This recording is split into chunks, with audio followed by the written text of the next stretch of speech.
अत्यंत एका महत्त्वाचा आणि ज्याच्यामुळे जे कायदे या विधिमंडळाने केले विधानसभा आणि परिषदेमध्ये, ज्या कायद्यांची नोंद देशामध्ये, राज्यामध्ये आणि परदेशात सुद्धा घेतली गेलेली आहे आणि ज्याच्यात अगदी दोन टोकाच्या बाजू या संदर्भामध्ये डान्स बारच्या बद्दल मांडल्या गेल्या. आणि आपण महाराष्ट्र एक प्रागतिक राज्य आहे असं आपण मानतो आणि आपण डान्स बारच्या संदर्भामध्ये फार ठोस भूमिका घेतली आणि राजकीय मतभेदाच्या पलीकडे जाऊन हे सभागृह समाजाच्या हिताच्या आणि युवा पिढीच्या चांगल्यासाठी काही निर्णय घेऊ शकतो हे आपण आत्तापर्यंत दाखवत आलेलो आहोत. आणि तशा दृष्टीने आपलं सातत्याने भूमिका पण राहिलेली आहे.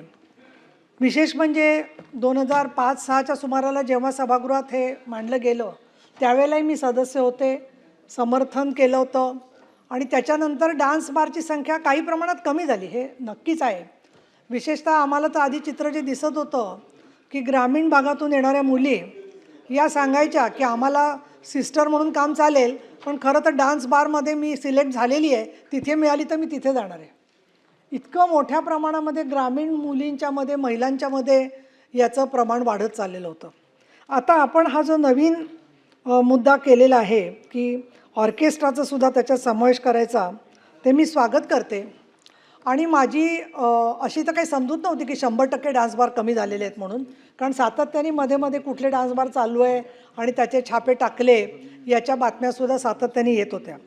परंतु अटल सेतू झाला आणि अटल सेतूच्या नंतर आम्ही मुंबई पुणे एक्सप्रेसवेला लागतो, त्याच्यामध्ये आम्हाला जाताना डावीकडे आणि उजवीकडे पाहिल्यावर अजून खूप वेगळं जग आहे असं लक्षामध्ये आलं. आणि प्रत्येक ठिकाणी बघितलं तर बंदच्या बंद दारं आणि संगीताची नावं त्याला. म्हणजे आम्हाला असं वाटलं की आत्तापर्यंत शासनापासून हे जग कुठेतरी एखाद्या पडद्याच्या आड लपलं होतं आणि आता जात असताना आमचा डान्स बार बंदी कायदा कसा त्याला वळण दिलेलं आहे, कलाटणी दिलेली आहे. आणि जो अटल सेतू आम्ही अभिमानाने मिरवतो, तर यांचा जो अटल मार्ग स्वतःचा त्यांनी केलेला आहे त्याच्यामुळे शर्मेने मान खाली जावी अशा प्रकारचा प्रयत्न आहे. अटल सेतूवरून निघाल्यापासून ते जाईपर्यंत अगदी तुम्हाला पाणी प्यायला जरी थांबायचं असेल तर एखाद्या टपरीपाशी किंवा बिस्किटच्या दुकानापाशी तुम्ही थांबू शकता, पण कुठल्याही हॉटेलमध्ये जाऊ शकत नाही परिस्थिती आहे. आता हा आपण जे केलेला आहे कायदा याच्यामध्ये स्वागत करत असताना आता पुढच्या आपल्याला, म्हणजे मला सिनिकल बोलायचं नाही आहे, पण आता संगीत म्हणजे काय याची व्याख्या करायला लागेल का काय असा काय वेळेला प्रश्न पडतो.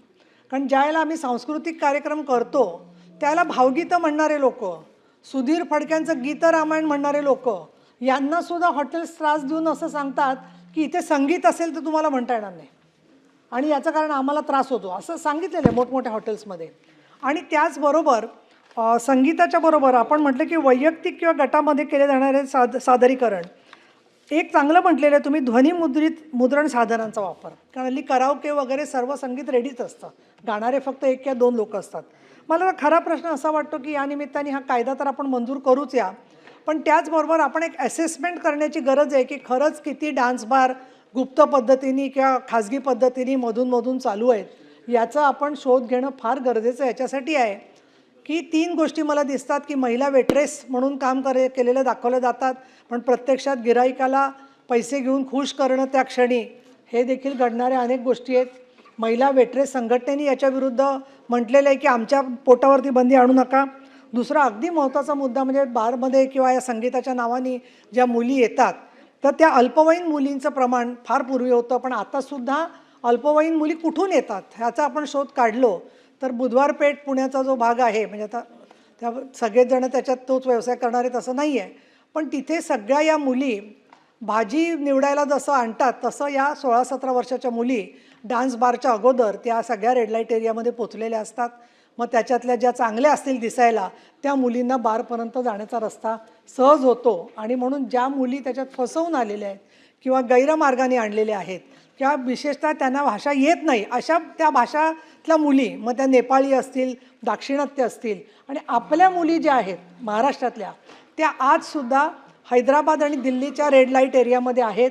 आणि त्याच्यामध्ये डान्स बारमध्ये जात असताना या संदर्भामध्ये त्यांची या मुलींच्या संदर्भामध्ये आपल्याला एक कुठे ना कुठे प्रतिबंधात्मक कार्यक्रम की अशा पद्धतीने डान्स बारमध्ये नाचण्यासाठी त्या मजबूर होऊ नयेत या दृष्टिकोनातून सुद्धा आपल्याला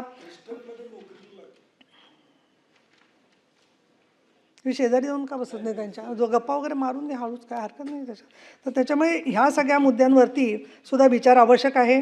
त्याचबरोबर हॉटेल इंडस्ट्रीचं याच्यावरती काय होणारे मत हा एक प्रश्न मोठा आहे, कारण त्यांची पण खूप मोठी लॉबी आहे आणि त्यांचे सगळ्याच आपल्याशी जरा बऱ्याचपैकी मैत्रीपूर्ण संबंध असतात आणि अशा वेळेला मग आम्हाला संगीत घेता येणार नाही, मग लग्नाचं संगीत पण आहे, बाकीच्या ठिकाणी कलाकार येत असतात.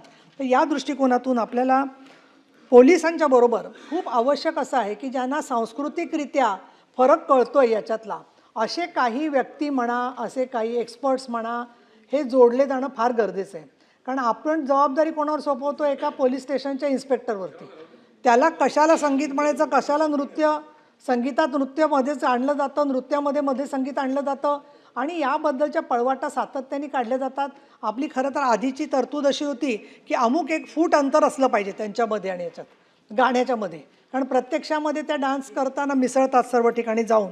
आणि या सगळ्यामध्ये दुर्दैवाने मी असं म्हणेन की एका बाजूला कोर्टामध्ये सुद्धा आपल्याला बऱ्याच वेळेला कोर्टाने स्वतःच्या मर्यादा सांगितलेल्या आहेत आणि इतकंच नव्हे तर ह्या डान्स बार चालवणाऱ्या लोकांची इतकी लॉबी हे आहे, प्रभावी आहे की त्यांनी तर असं त्यावेळेला म्हटलं होतं, एक टाइम्स ऑफ इंडियामध्ये एका त्यांच्या वकीलबाईचा लेख आला होता आणि तिने म्हटलं होतं की हे महाराष्ट्राचं जे नेतृत्व आहे ते नेतृत्व अतिशय असंस्कृत आणि अडाणी आहे आणि ही मराठी माणसं कधीच सुधारणार नाहीत आणि म्हणून हे डान्स बारला विरोध करतात, अशा पद्धतीची त्यांची भूमिका होती.